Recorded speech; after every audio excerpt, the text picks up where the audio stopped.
Hi friends, मैं हूं कौस्तुभ शर्मा और आप सभी का स्वागत है मेरे YouTube चैनल टेकी ओलंगा पर।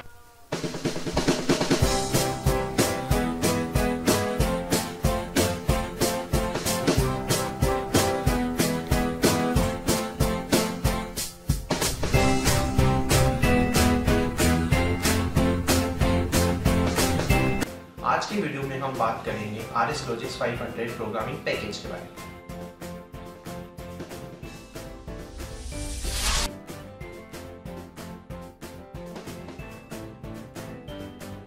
इस सॉफ्टवेयर पे वर्क करने से पहले मैं आपको इसके थोड़े बेसिक्स बता देता हूँ। ये सॉफ्टवेयर रॉकवेल ऑटोमेशन बनाती है और रॉकवेल ऑटोमेशन वही कंपनी है जो एलन ब्रैडली की पीएलसी बनाती है और एलन ब्रैडली की पीएलसी ऑटोमेशन की दुनिया का लीडिंग ब्रांड है। अगर आप ऑटोमेशन में करियर बनाना चाहते हैं या एलन ब्रैडली की पीएलसी पर वर्क करना चाहते हैं तो आपको ये सॉफ्टवेयर आना ही चाहिए।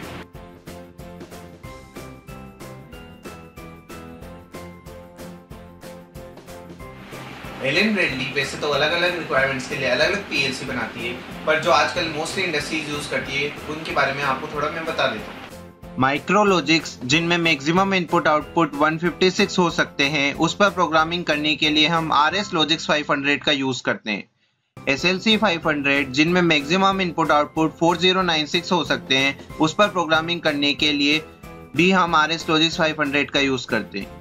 कंट्रोल लॉजिक्स, जिनमें मैक्सिमम इनपुट आउटपुट 1,28,000 होते हैं, उस पर प्रोग्रामिंग करने के लिए भी हम RS Logix 5000 का यूज करते हैं।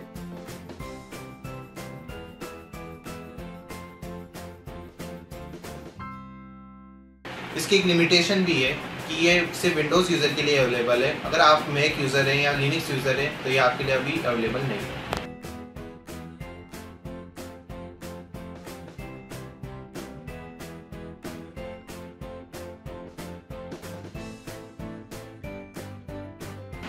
RS Linux हमारा कम्युनिकेशन सॉफ्टवेयर है जिसके अंदर हम वैरायटी ऑफ ड्राइवर्स को कॉन्फ़िगर कर सकते हैं।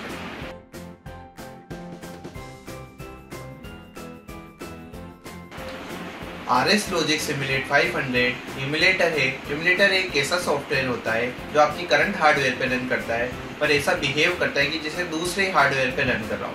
इसको हम वर्चुअल मशीन के एग्जांपल से समझ सकते हैं। जैसे आपका करंट OS विंडोज 10 है और आपको लिनक्स यूज़ करना है तो आप वर्चुअल मशीन की मदद से लिनक्स यूज़ कर सकते हैं और आपको बिल्कुल ऐसा फील होगा कि जैसे आपका OS लिनक्स ही है।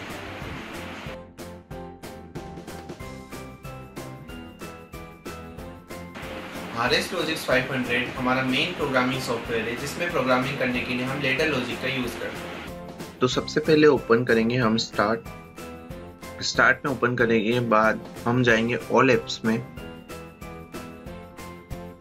ऑल एप्स में जाने के बाद हम रॉकवेल सॉफ्टवेयर का फोल्डर खोलेंगे।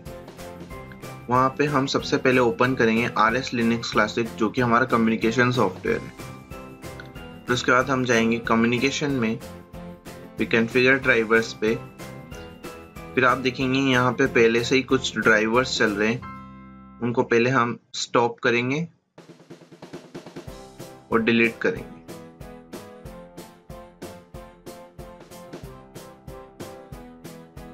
सभी को स्टॉप और डिलीट करने के बाद हम जाएंगे अवेलेबल ड्राइवर टाइप्स की कैटेगरी में।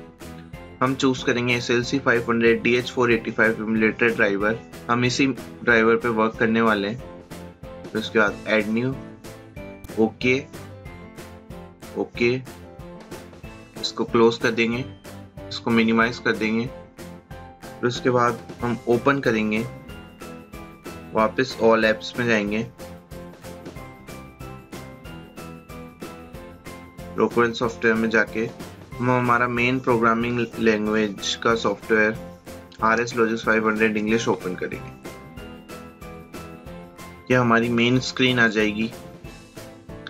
फिर हम क्लिक करेंगे फाइल पे, न्यू पे क्लिक करेंगे। फिर यहाँ पे आएगा सेलेक्ट प्रोसेसर टाइप। हम यहाँ से अपना प्रोसेसर चूज करेंगे।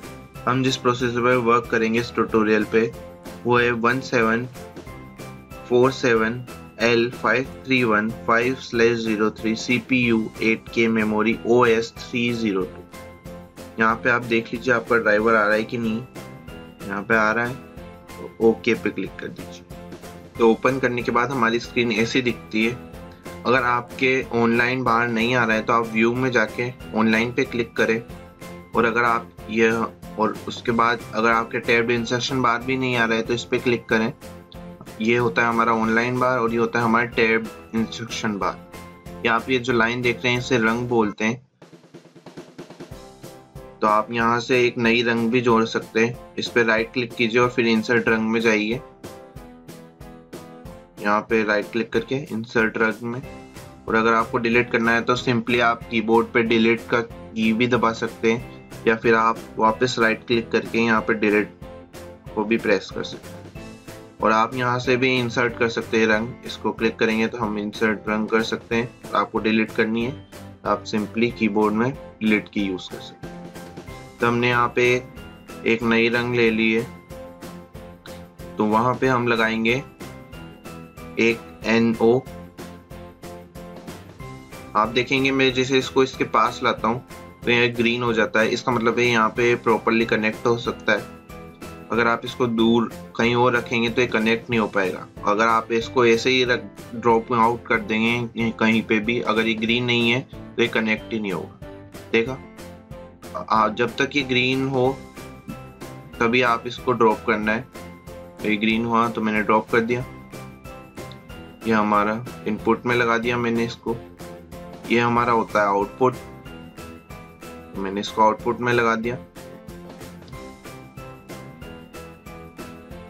मैं एक और रंग इंसर्ट कर लेता हूँ ताकि आपको NO और NC का अंतर साथ में पता पड़ जाए।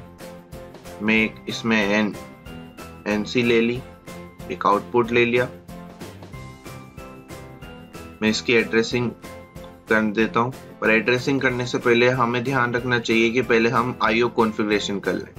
तो सबसे पहले हम IO कॉन्फ़िगरेशन पे क्लिक करेंगे। आप देखेंगे पहले से ही यहाँ पे हमने जो शुरुआत में प्रोसेसर सेलेक्ट किया था वो प्रोसेसर आ रहा है। तो सबसे पहले हमारा प्रोसेसर आ चुका है, तब हम इनपुट सेलेक्ट करेंगे।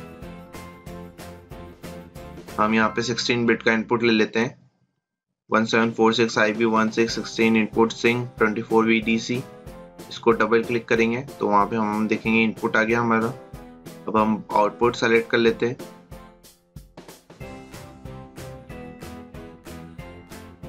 (1746 OV1616 output trans SRC10/50 VDC। हम इसको भी डबल क्लिक कर लेते हैं, हमारा 16 बिट का आउटपुट।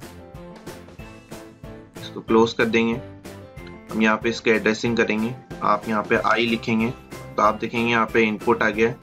आप उसको फिर सेलेक्ट करेंगे, डबल क्लिक करेंगे, डबल क्लिक करेंगे।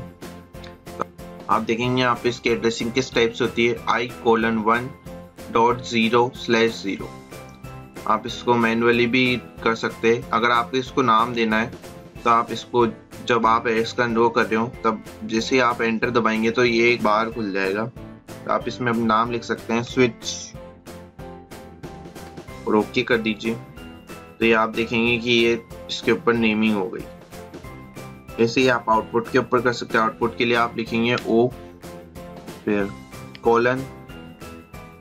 :2.0/0 फिर एंटर दबाइए। एंटर दबाने पे फिर आप यहाँ पे इसका नोमेनक्लेचर कर सकते हैं। इसको हम नाम दे देते हैं लैंप। ये हमने नाम दे दिया। तो अब हम NC की नेमिंग करते हैं। सबसे पहले हम इसके एड्रेसिंग दे देते हैं I:1.0/1। नोमेनक्लेचर कर देते हैं, फिर एंटर दबाएंगे। फिर हम इसका नाम कर देते हैं स्विच 2। ओके कर देंगे। इसकी भी कर देते हैं आउटपुट। आप यहाँ से ऑटोमेटिकली भी सेलेक्ट कर सकते हैं।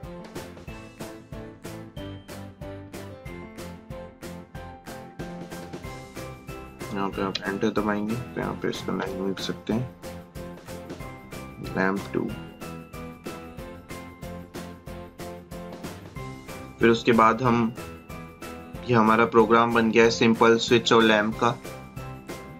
आपको NO और NC में ये अंतर बता दूं कि NO जो होता है वो इनिशियल कंडीशन में ऑफ रहता है और NC जो हमारी होती है वो नॉर्मली क्लोज्ड होती है, यानी मतलब इसकी इनिशियल कंडीशन में ये पहले ऑन रहती है, फिर हम जब इसको टॉगल बिट करेंगे यानी प्रेस करेंगे तो ये ऑफ हो जाएगी। और NC और NO बिल्कुल इसकी अपोजिट होती है।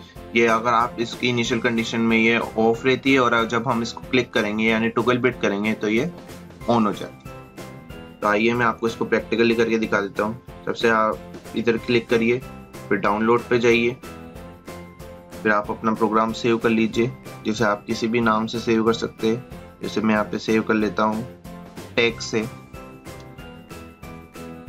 Save, yes.